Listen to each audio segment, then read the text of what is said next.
Shalom, shalom, family. Welcome once again to the Beit D.C.B channel. My name is Uziel Lewy.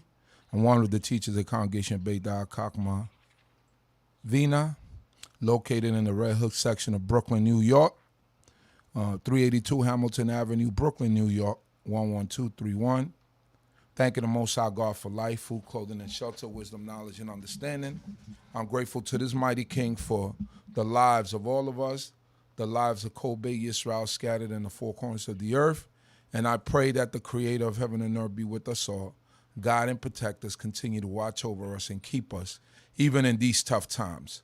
Thanking the Most High God for before we get started, for the life of Cohen Pinchas Ben Levi, who has passed away.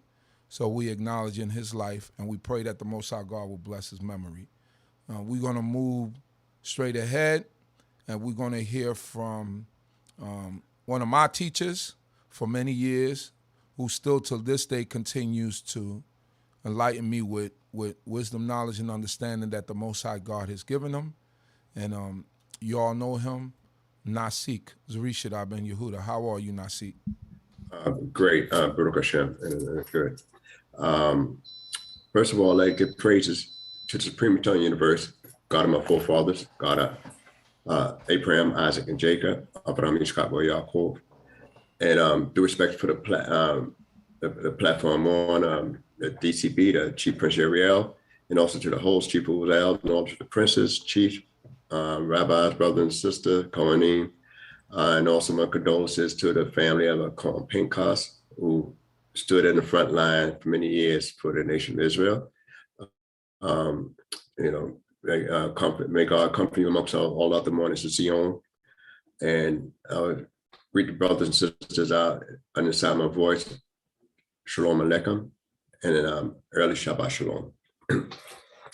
I would like to, first of all, I'd like to say, Adonai Septai Taku Fiagi Tila Theaka, O Lord, open down my lips, and my mouth shall show forth thy praise. I would like to first of all go back over a couple verses within the Sidra Kitase that just passed. Being we in this particular season is Month of Elul, and we have a lot of emotion and human relationship issues that come up in these various sidros as we get ready to go closing into Deuteronomy. And my main topic today would be in Proverbs, which they say Mishle 1. But I would like to just bring out a couple issues in this particular sidra that just passed, key to say when you go out or go forth. And as normally was last sidra, we was talking about battles, and this time we're talking about still going forth to war. And one of the major things is that war should never take place within your habitation. If anything, you defend your habitations. So when it takes place within your habitations, that means that it really got too close, too up and personal, where you're caught somewhat at a handicap. But when they talk about when you go forth to war, you're more prepared, you see the danger, and you're ready to go out and to meet and address that danger before it become a problem. Such as with life. And that's one of the reasons why I want to use Proverbs this particular time in the book, within the portion of the book, which is called the Ketabim, because it's about government, and it's about being, more so being prepared on a lot of issues. But the first verse in the Sidra, when you go out, it says, when you go forth to battle against thy enemies, and the Lord thy God delivered them into thy hand. All right. Now, one of the things I like to bring out is that when you first go forth to battle against thy enemies, and the Lord thy God delivered them into thy hands. I just want to stop there. I don't want to deal with the captives. I don't want to deal with the beautiful woman. I want to deal with the first thing here is going forth to battle and the Creator deliver them in your hand.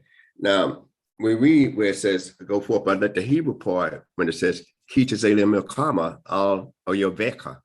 All right, all your veka, that particular phrase means upon your enemies. And why it says going upon your enemies as opposed to going to your enemies, that you have the upper hand because you got the creator on you, working with you. And the creator from above will come down upon an individual. And so therefore, you're not going out to meet your enemies with a deficit. You know, that's why if you don't think the creator is with you, he said, you will come upon your enemies as opposed to confronting your enemies. And so that means that you have the more crushing blow. And that's what's important there, that victory is assured because the creator saying you're going forth and he's saying he's there with you, you know, at that particular time. That's why we have so many rules about how we're supposed to keep the camp when we go out to war, you know, at that particular time.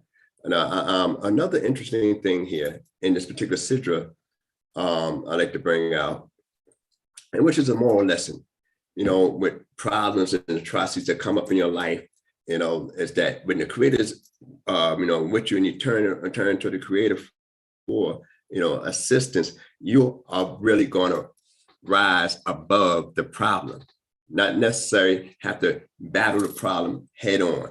See, a lot of times, you know, we try to go around the storm, go under the storm, you know, sometimes try to say jump over the storm, but we avoid the storm. We go around it, when we go under it, you know, when we go, you know, over it, we avoid the storm.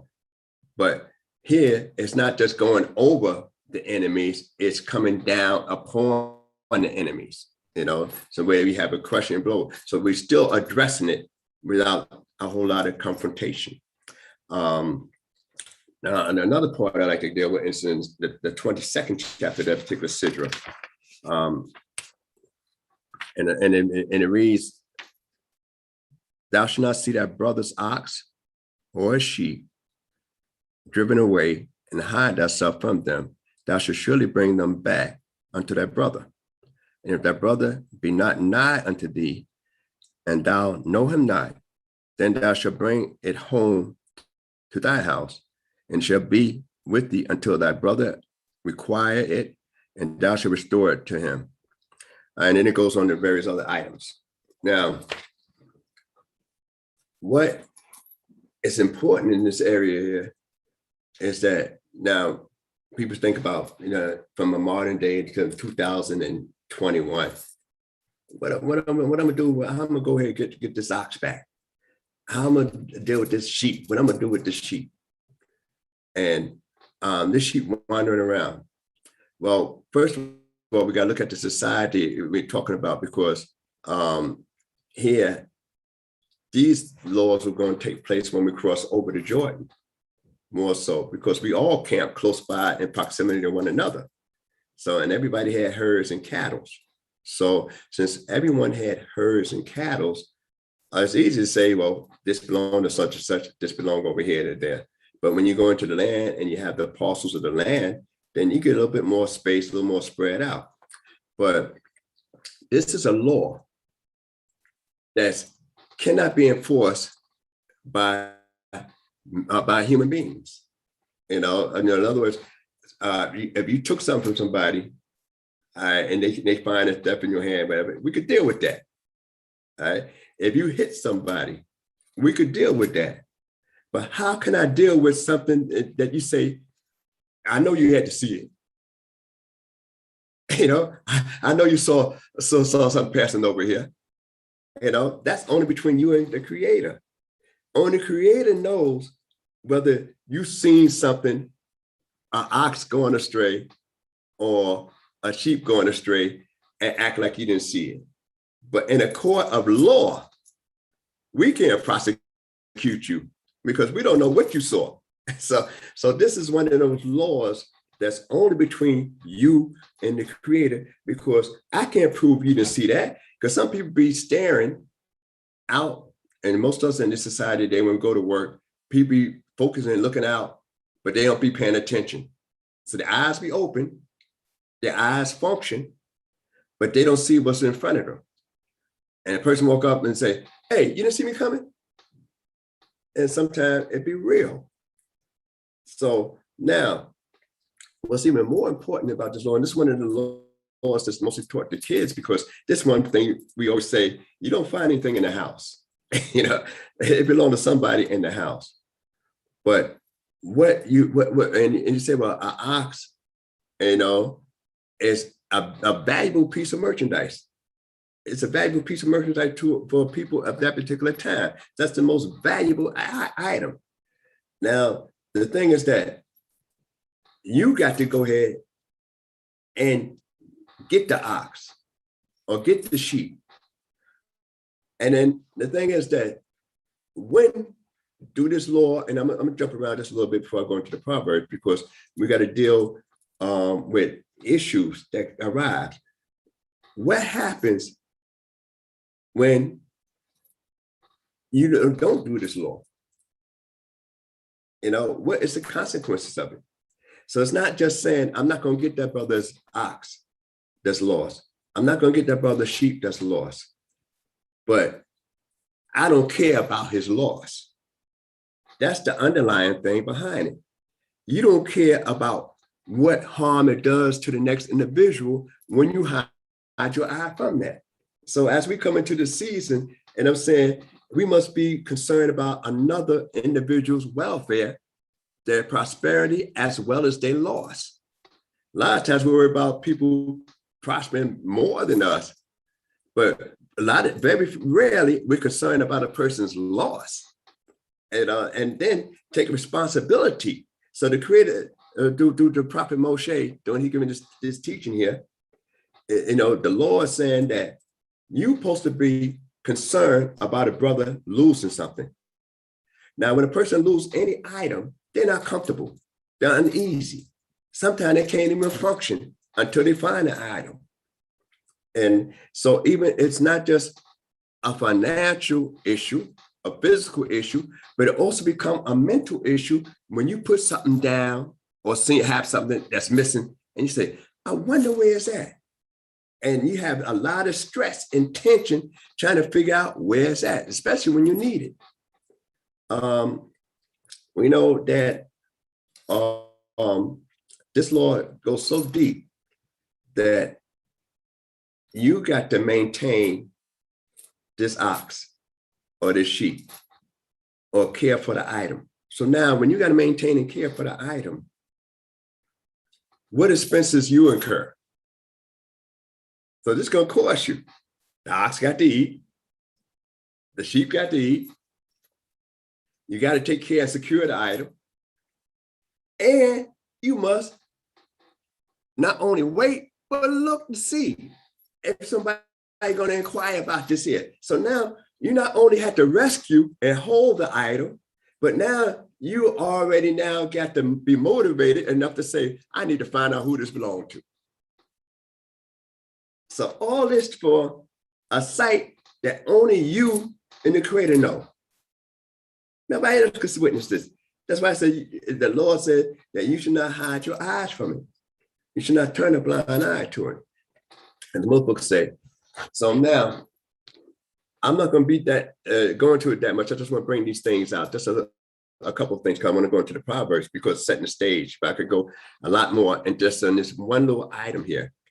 But one thing I like to bring, when do you don't really say, okay, I'm gonna get my brother's ox, or I'm gonna get my brother's sheep when I seen it go astray, and I see it going astray.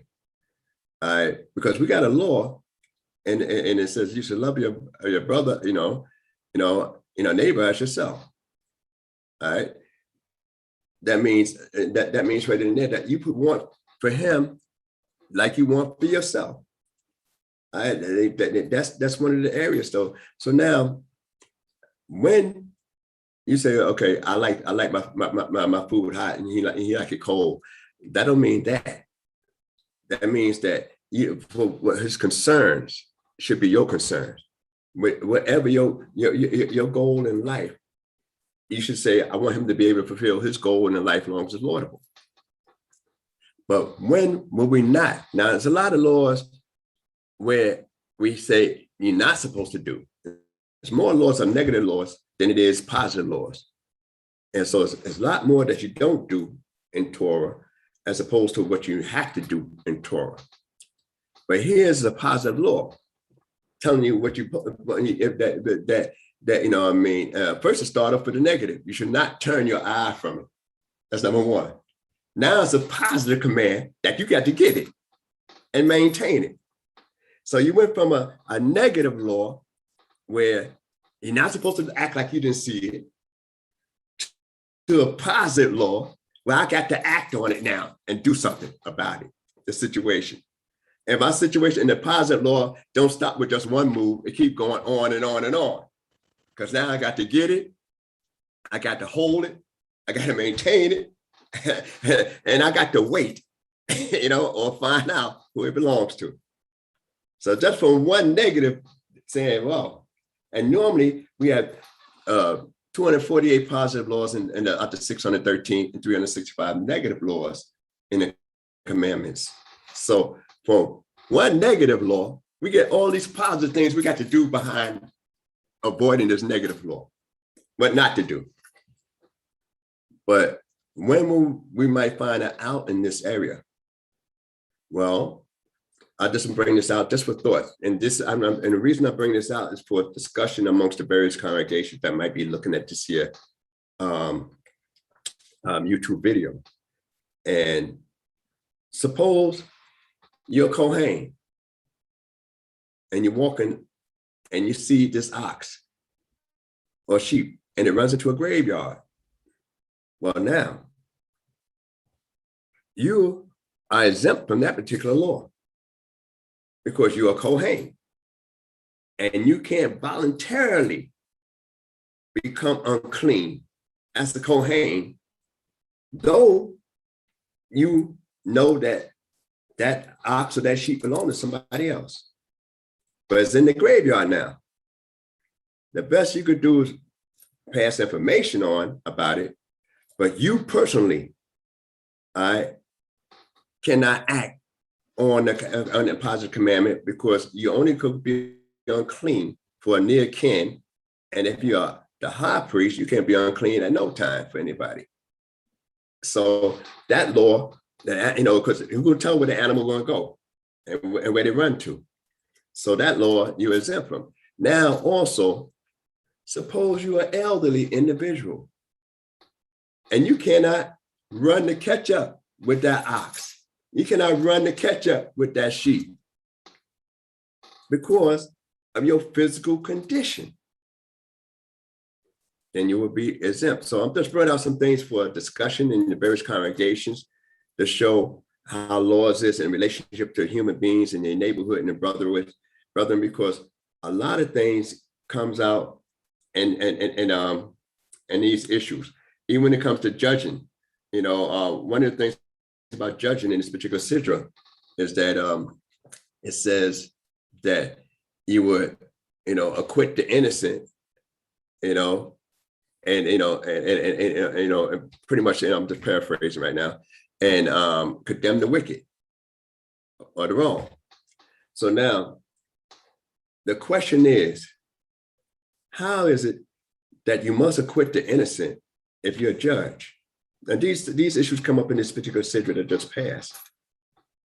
But how is it you acquit the innocent? If he's innocent, shouldn't it be already acquitted? Shouldn't that should be obvious?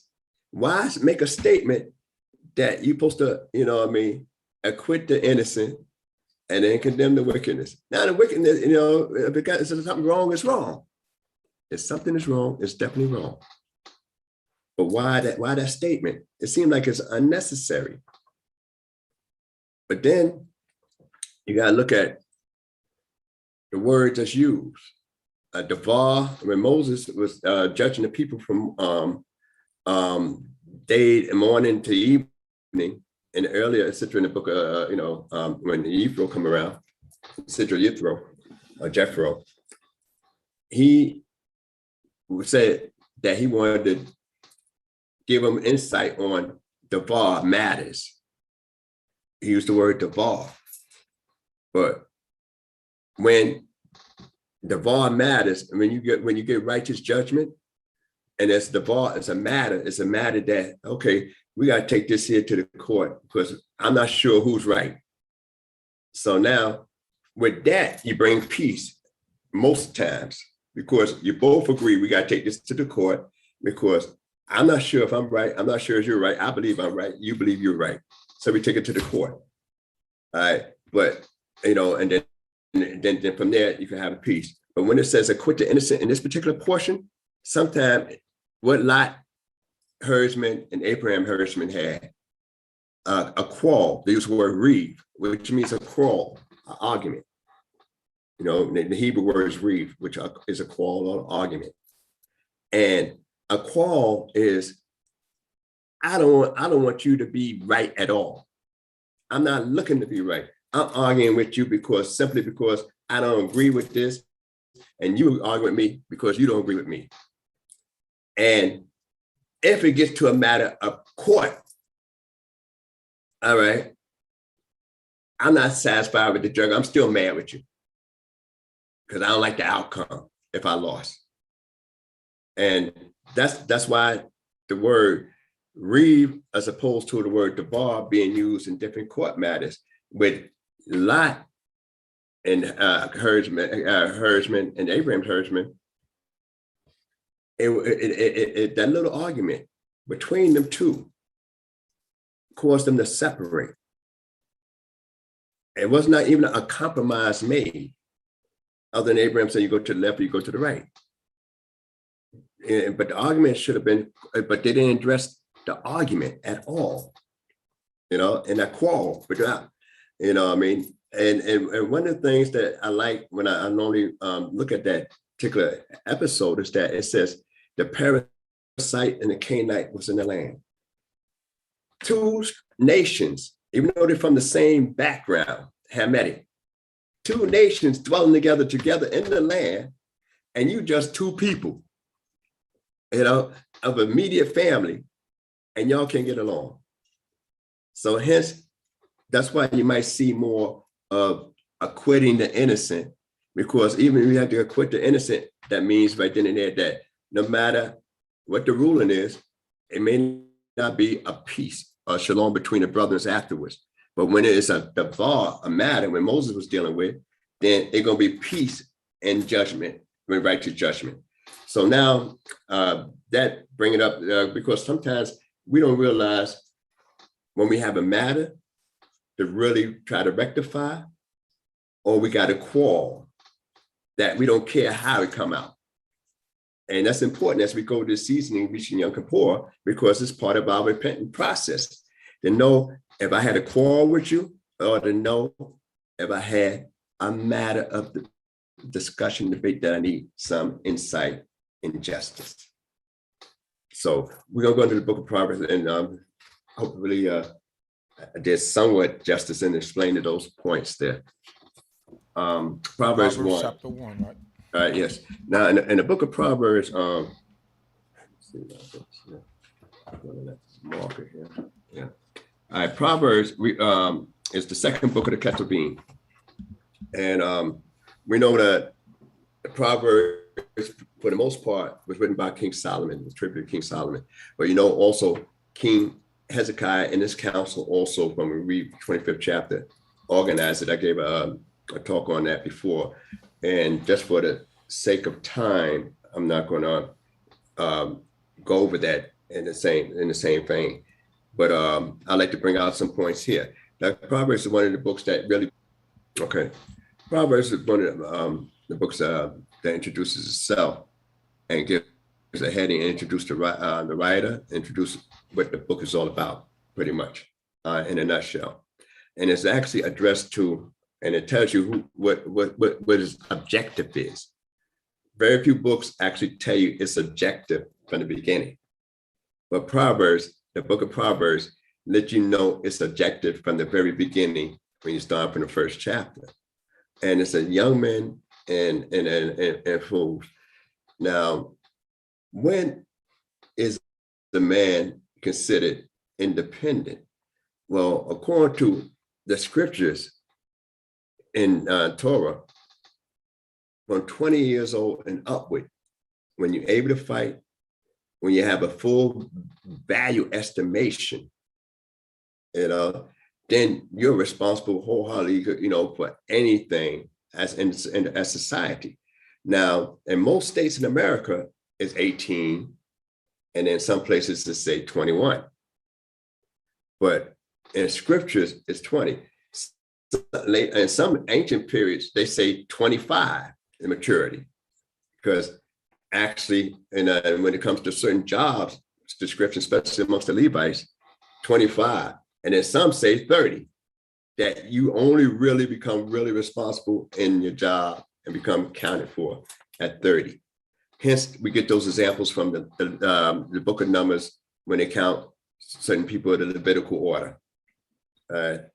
So we're going to start opening up from the first book of Proverbs, the first chapter, and I'll try to elaborate, the best I can at this moment and be as brief as possible. We're in the book of Proverbs, chapter 1, starting from verse 1. Mishlei. The Proverbs of Solomon, the son of David, king of Israel. Okay, that's clear cut. All right, now, anybody that studies scriptures will know that we're talking about Solomon, the son of David, that, that he became king afterwards.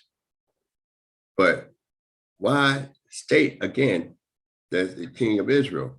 All right, keep going. All right. Verse 2, to know wisdom and instruction, to comprehend the words of understanding, to receive the discipline of wisdom, justice, and right and equity, to give prudence to the simples, to the young man knowledge and discretion. Hold it right there. All right. Now, it gives you already what is purpose. The writer let you know, this is why I'm writing it. All right. To know wisdom and instruction. All right. CHOKMAH. Now, wisdom itself, the term for is CHOKMAH, all right, which is wisdom. All right. Now, when it gets down to the instruction part, so a lot of people will say da'at, for knowledge, but wisdom, is the fundamentals of knowing things. All right. And then it goes down to comprehend the words of understanding. The word used there is BINAH. Now, BINAH itself is an interesting word in Hebrew for understanding. Because BINAH has the root of bain, which is with a bait, yo, noon, which means between. So summing up what you get from wisdom, and also you get the fundamentals, you have instructions in between, which is the knowledge in between. So that is what they call the understanding. So that's why when you say BINAH, you think of the root word bain, in between. You got something in between before you get complete. So there's 3 items here, which is the wisdom is coming off. Then there's the instructions of the wisdom, which is referred to as simple basic knowledge. And then it's the understanding, the utilization of combining them both to be able to combine what you know. All right.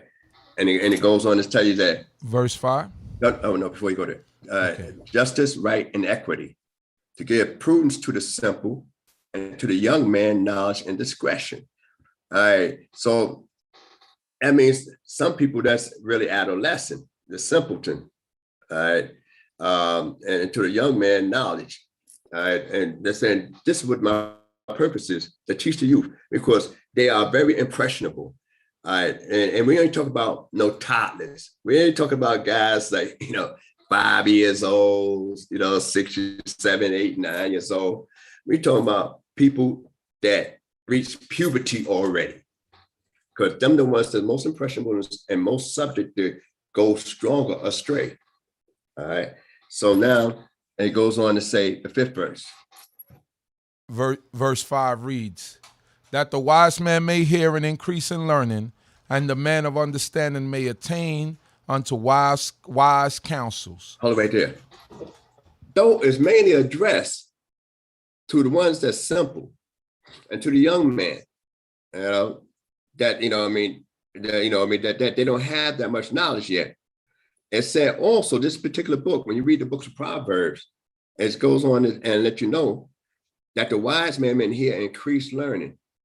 How do a person decrease his learning? A person decreases learning when you get your bachelor degree and they say, all right, I earned my degree. I don't want to read another book in life.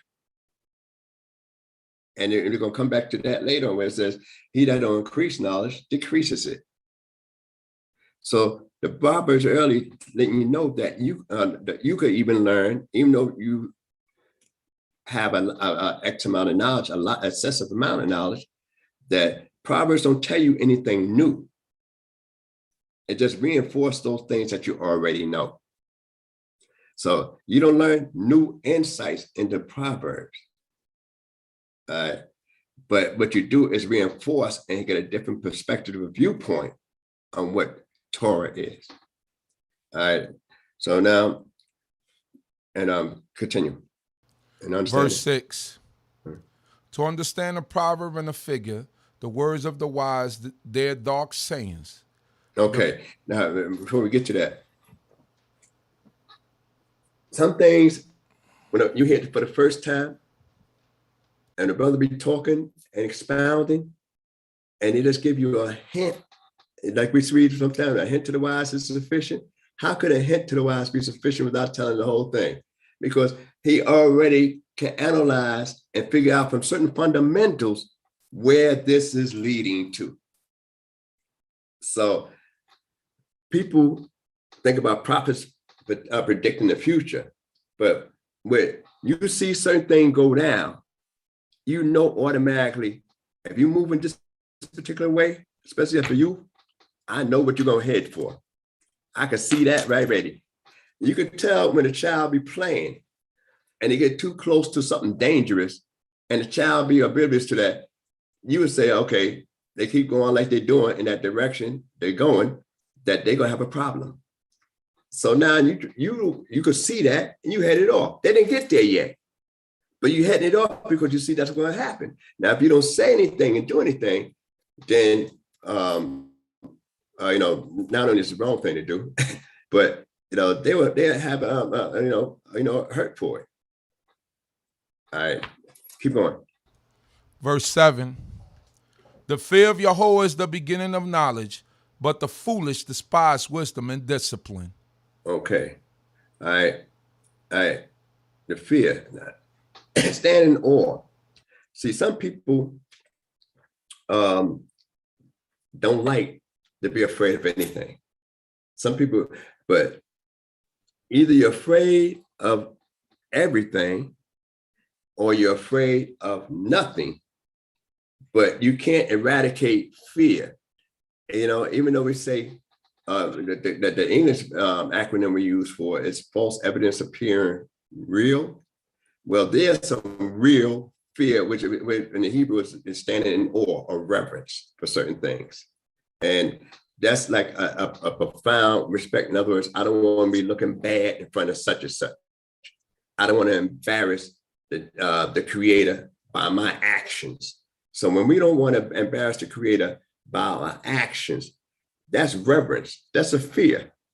I want to look a certain way when I present the word of God to his people, because that is, reverence and fear, that I don't want to give a bad impression of dissertating God's message to the people. So that's why I try to look a certain way when I talk, when I go to any kind of service, I try to look a certain way, simply because I don't want to begin just even looking bad and trying to present a message from the divine. All right, so we go and pick it up from there.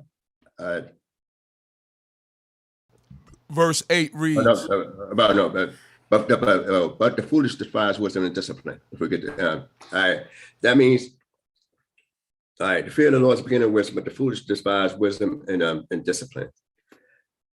That means right then and there that they don't have a mental handicap. They're not as you say, autistic in that sense, have a brain problem, a physical problem mentally. They have an attitude problem. That's why in order to despise wisdom, they know what they hate. And they hate it. So they have a mental capacity to grasp this, but they don't want to grasp it. So it's not a person that has a mental inferiority. He has a moral degeneration. So when it said foolish to despise wisdom, that's a person with a moral degeneration in his, concerning trying to do right. All right, now we can pick it up from there. Verse 8. Verse 8 reads, "Hear, my son, the instruction of thy father, and forsake not the teaching of thy mother." All right, now, first of all, that means that both parents got to be involved in raising the children. You just can't have children raised on one side as opposed to the other side. You know, the father, we have that understanding in some of the Torah commands. First, I was talking about honor your father and your mother, that your days be long upon the land which the Lord thy God giveth thee. All right. That, as well as what came in the Sidra this week that passed, was when you see a mother bird upon the dam, the reason is given, same reason. It's harder to honor your parents. It's easy to do that with command, but it's got a reward for it. But one of the things I like to bring out for it is this, that here it says, honor your father and your mother, because most men will honor their mother first and rarely ever talk about their father. They have a fear for their father. So later on, we read about every man should fear his mother and his father, just the reverse, because most men will fear the pops as an authority, but they don't fear moms, and what I find, especially more so with some athletes today, and especially our people, is that when they accomplish certain things, they always say, well, my mom's and such, and rarely they say God too, but say leave God and their father out, and yet, no matter whether the father is good or bad, most of our people don't even give their father any kind of accolades. But then when you find that those athletes that have their fathers in their life, like Steph Curry and stuff like that, and different guys, like that, Thompson, Clay Thompson and stuff like that, they tend to be a lot more secure in life, a lot more rounded in life, because they got both parents involved in their life. And the father would be more of an authoritative figure, but the mother would be more of the instructional figure in the beginning, because that's your first teachers. So one of the things about when we look at the Proverbs is that we find out that it's going to take both parents from both sides and characteristics to help rear these children up, because you're going to need both of them to be wholesome. Remember, I told you, understanding, BINAH is between, but you got to join certain things between these things, between the wisdom and the knowledge. All right, let's go a little further. All right, 9. We're in verse 9 of Proverbs chapter 1. "For there shall be a chaplet of grace unto thy head, and chains about thy neck. My son, if sinners entice thee, consent thou not." That means right then, he's giving you information already. And talking about my son. All right. Now, people will say, well, what about my daughter? Don't they get enticed? Why just talking about my son? Because we read later on in scriptures that David himself actually taught his children certain things, because Solomon attests that some of the things he learned from his father, and then he learned that women's also taught. All right. So, and when we get later on, some people think, because we read this particular verse here, that women were mentally inferior. And that's the furthest thing from Torah points of view. That's the furthest thing from anybody that studied the scriptures consider women's mentality inferior to men. What it is that it was a sad thing of occupation that made the difference, because the women's had a role that they had to do in a certain occupation that was prevalent at the time, afforded men the opportunity to go out with more, where the women had to stay in with more. But you had a lot of women that was not only as smart as men, but smarter than most men, and at the time. So it's not to say that women didn't have the mental capacity, to know as much or more than an individual. It's just that who was going out more, and it was the occupational scene at that time. So so that's why you might see my son, but you never see my daughter mentioned pretty much in the Proverbs, and pretty much anywhere in the script, in the scriptures about giving advice or something to the daughters. That I could think of offhand. I'm sure somebody might Google it up and find something for me if it is there. But for the most part, you can't think of where it's addressed to my daughter. It's always addressed to my son, and that's because of occupation, not because of mental inferiority or superiority of the man. All right, so we're going on a little bit further. Verse 11, it reads, "If they say, 'Come with us,' let us lie in wait for blood. Let us lurk for the innocent without cause. Let us swallow them up alive as the grave, and whole as those that go down into the pit. We shall find all precious substance. We shall fill our houses with spoil." Hold on right there. One, they starting off saying these are wicked guys, that's coming around. The peer pressure. Let's go wild out. Let's go do this. Let's just beat up somebody. Let's just kill somebody. Let's get a rep. You gotta get your tattoo. You gotta get your scar. You gotta get whatever the case is. Earn your colors and go out there and create havoc. For what? Just to say that we don't care about anybody. We don't fear no law. There's nothing that can harness us. And then what's so ironic, and these are not poverty-stricken people. How we know? Because they say we're going to take the spoil and bring it back home. So we ain't people that's robbers on the run. We ain't looters and robbers that's living out there on the wild, on the frontier. We got houses. We establish in a community. And that means that some people of esteem quality in the community, as far as financial and that have some kind of status in the community, could turn to be that wicked and that evil, that they just do this because that's what they feel like doing. Not that they need it because they're established, because you got a house and you want to just bring other spoil in the house, and you don't care who sees what you took or stole in your house. Now that's how serious this is. That they said these guys don't regard God or man. That's the type of that's the warning we're getting right here. And a lot of times people get involved in certain bad games because of peer pressure, not because they want to join the game. Say, I can't always take the long way home. And guys make them feel like you scared. I dare you, do so and so. And people get caught up with that. And it takes strength. See, it takes strength to be righteous. But to be wicked, it's a lack of strength. Now, wickedness don't mean that you don't have knowledge.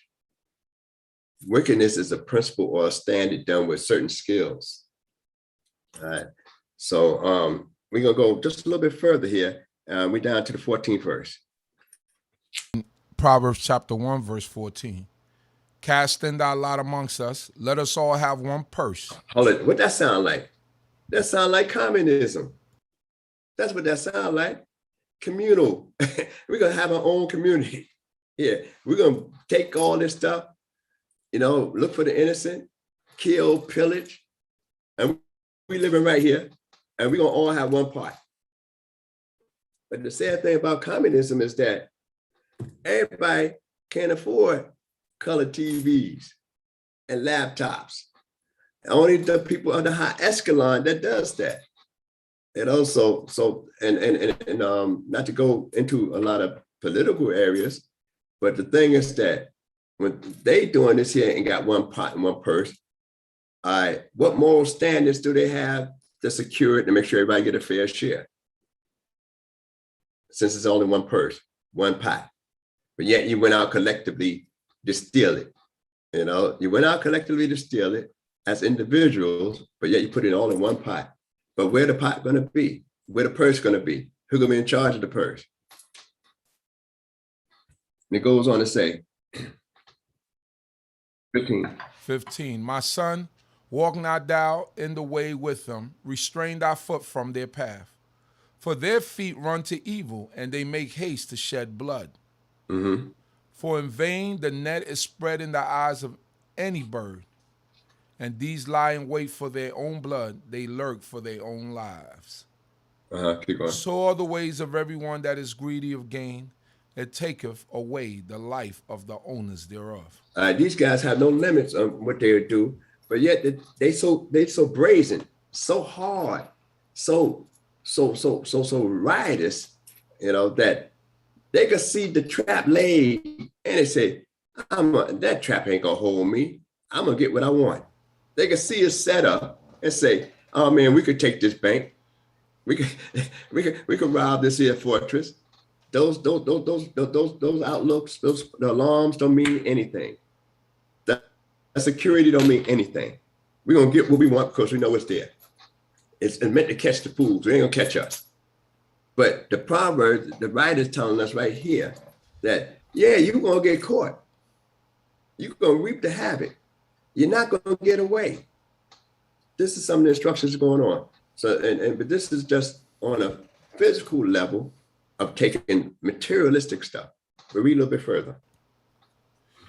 Verse 19. No, 20. Pick it up at 20. Verse 20. Wisdom crieth aloud in the streets. She uttereth her voice in the broad places. She calleth at the head of the noisy streets.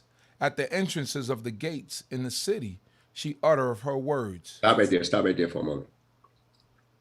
Wisdom. But you know, it used the word CHOKMAH instead of CHOKMAH. CHOKMAH is the singular for wisdom. CHOKMAH is the plural form. And most of the virtue is feminine, you know. And it says she cries her voice in the broad places, you know, and at the gates, you know, and it says at the head of the noisy streets. That means that she got to shout because so much chaos is going on and nobody's trying to accept her. So now wisdom taking it personal.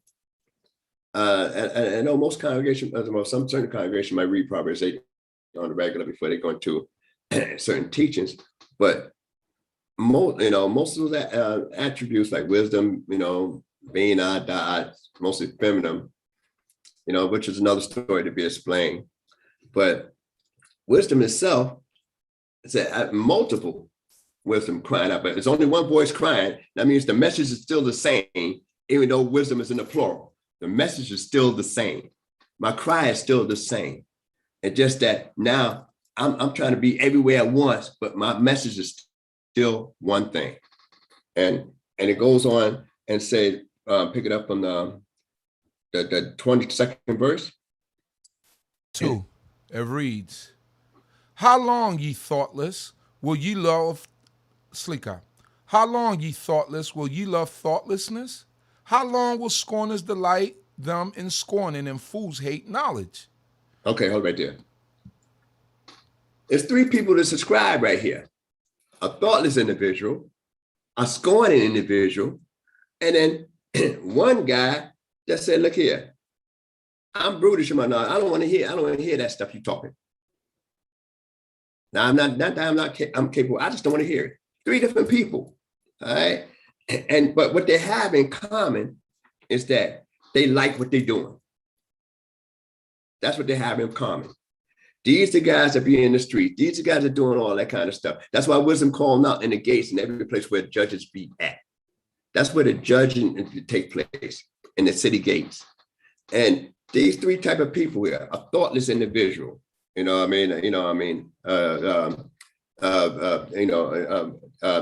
it, I think I wrote it down, a perceived, what's the word I had? Well, petty is the first one for a thoughtless individual, and loose is for a scorner. And then they use the word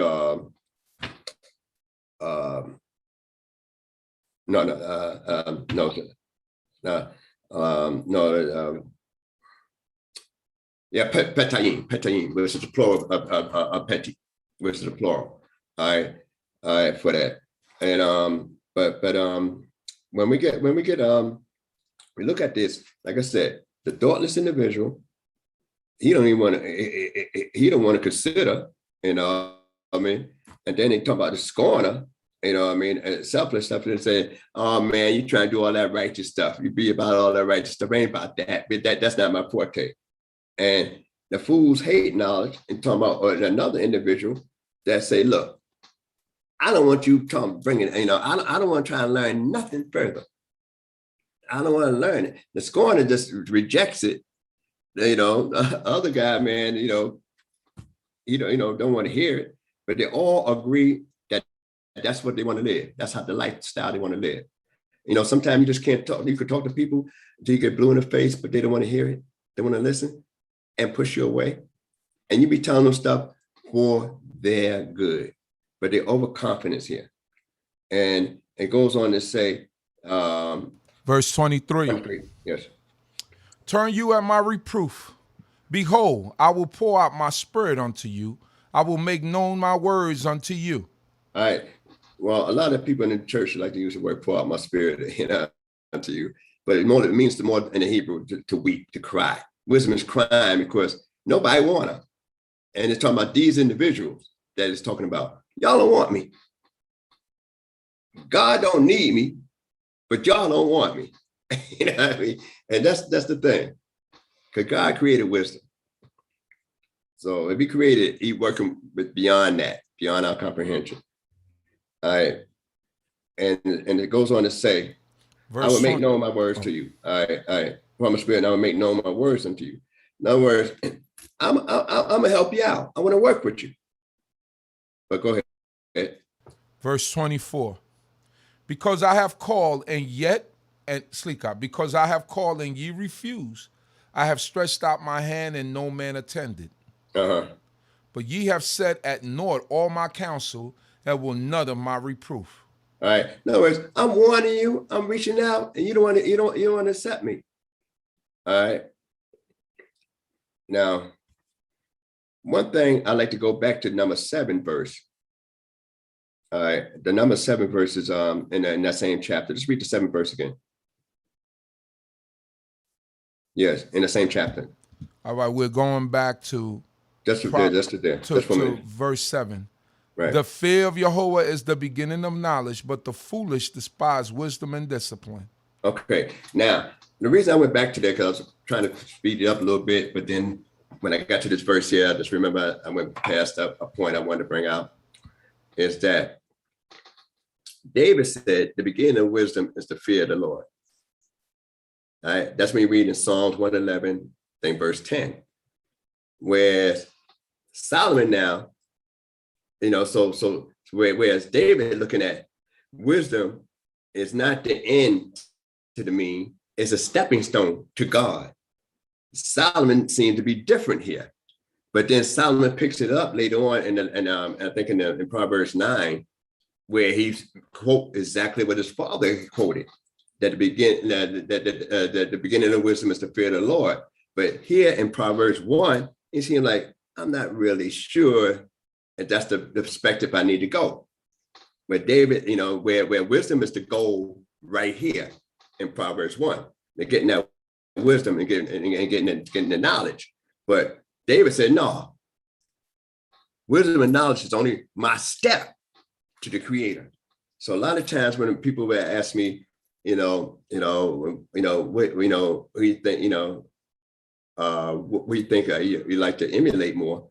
I said, well, no man gonna get as much wisdom as Solomon, but I like David more so because Solomon had all that wisdom and did things that David didn't do. And Solomon pursued after wisdom when David pursued after the Creator. And that's what we're supposed to be trying to do at this point in time, is to pursue to the Creator, seek the Creator. That's our goal. That's our whole mission, is to be able to get closer to the Creator. And that was David recognized that. When Solomon, in his 9th Proverbs, he gets back to what his father had taught him and took that perspective. All right, we can pick it up from there. We're verse 26. Right. I also in your calamity will laugh. I will mock when your dread cometh. Hold right there. Now, that's what wisdom will do.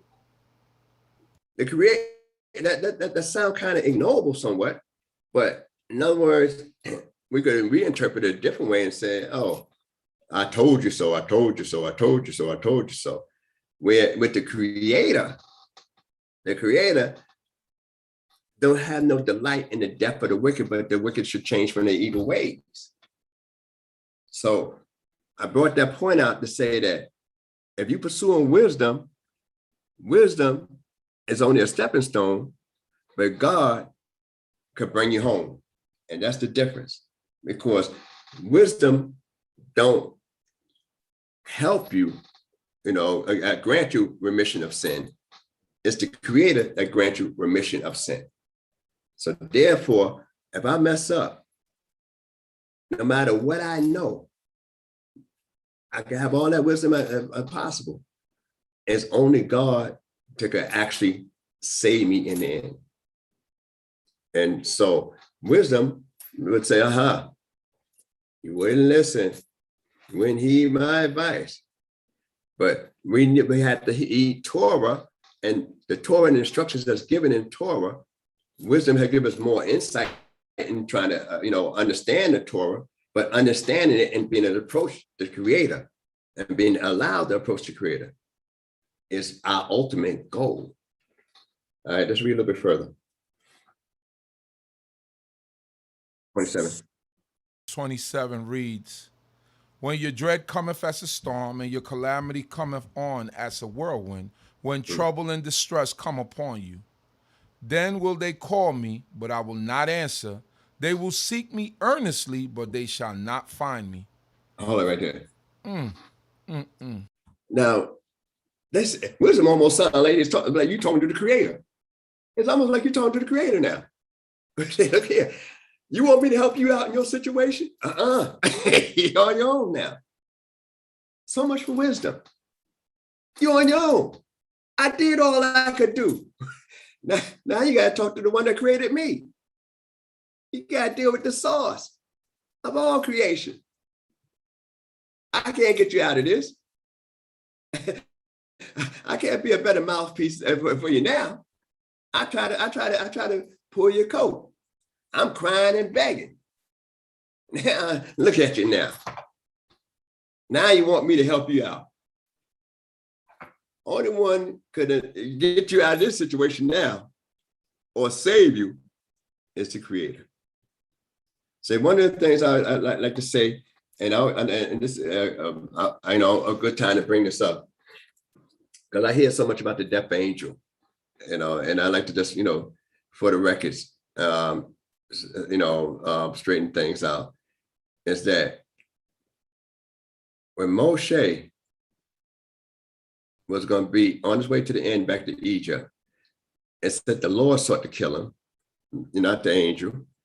And when it came down to and it was for an issue of circumcision. Now, we don't know how Zipporah figured it out. I mean, they got commentaries on it, but I don't want to go into that. But I said, we don't know how Zipporah figured that out, but she circumcised one son, and then Moses, was saved. But the Creator said the Creator sought to kill him, not an angel. And then when it came down to the Exodus and the death of the firstborn, the Creator said, when I see the door on the up and two side posts, it said that I will not suffer the destroyer to come in And I will pass through the land of Egypt that night, and I will slay the firstborn of man and beast, all the firstborn of Egypt. So now, only the Creator knows who's the firstborn. Only the Creator can say, that house is okay with me. All right? He the only one can exonerate you. He the only one can give you forgiveness. No angel, no other being, only the Creator could do that. And so when the Creator, because a lot of times we give credit to things that don't need their credit, because the Creator person took a personal, endeavor in some things himself. One of the things is about unity. It's, when people was united wickedly at the Tower of Babel, that the Creator came down and he scattered them. He did that. He didn't say anybody. He did that because that's how powerful unity is. Even in wickedness, how powerful the Creator himself came down. So we got to always acknowledge when the Creator sends a messenger, but we also got to know when the Creator took it extra personal and took care of the job himself. And that's one of the greatest things, because most people in other mythology don't say the Creator actually took care and took hands on for them. It's always just what happened in this, they did it on their own and give credit to somebody, and give credit to somebody else. Well, we as Israelites, and we the people of the book, got to recognize where the credit go to. Even wisdom saying, okay, as one of the works of old said, you on your own, I can't help you now. I can't help you right now because you're in a different arena. But pick it up from here. We're going to finish this out. Verse 29. For that they hated knowledge and did not choose the fear of Yahuwah. Oh, wow. Ain't that something? Go ahead. It says, they would none of my counsel, that despise all my reproof. Okay. Therefore, don't take my counsel. I mean, wisdom's letting you know that, look, I'm telling you stuff that God commanded in your Torah, how to implement and act upon that, and how to stay correct in Torah. So wisdom is not superseding the rules of the Creator. It's helping you stay in line with the rules of the Creator. And you didn't want to do that. We decided to say, look here, I got another route I want to take. So wisdom is letting you know that I was nothing different. I'm just helping you do what the Creator wants you to do and assisting you. But you don't want my assistance. Read. Verse 31. Therefore shall they eat of the fruit of their own way and be filled with their own devices. Mm-hmm. For the waywardness of the thoughtless shall slay them, and the confidence of fools shall destroy them. Okay. But whoso hearkeneth... Wait, the 32nd verse. 32nd? Yeah, the 32nd but verse. Whoso hearkeneth unto me shall dwell securely. No. I'm in the 32nd verse. All right, hold it. Oh, 30. The waywardness. All right. They use the word meshuvat petayim. All right. But the word meshuvat is the root word for shuv, very close to shuva. All right. So meshuvat itself is waywardness. That means you turn it the wrong way. All right, because you got the root word shuv, which is turn. Teshuvah is when they want to turn and repent. Right. All right. Meshuvah is a wayward individual. In other words, you turn it, but you turn the opposite way. The wrong way, right. And that's a word to remember, and they tell them that they fools, petayim, Meshuvah petayim, So that's so to let you know that it's one thing to turn around, but you turn to what, for what? That's I want to focus on that verse. Let's read the last one. Verse 33. But whoso hearkeneth unto me shall dwell securely and shall be quiet without fear of evil. Hallelujah.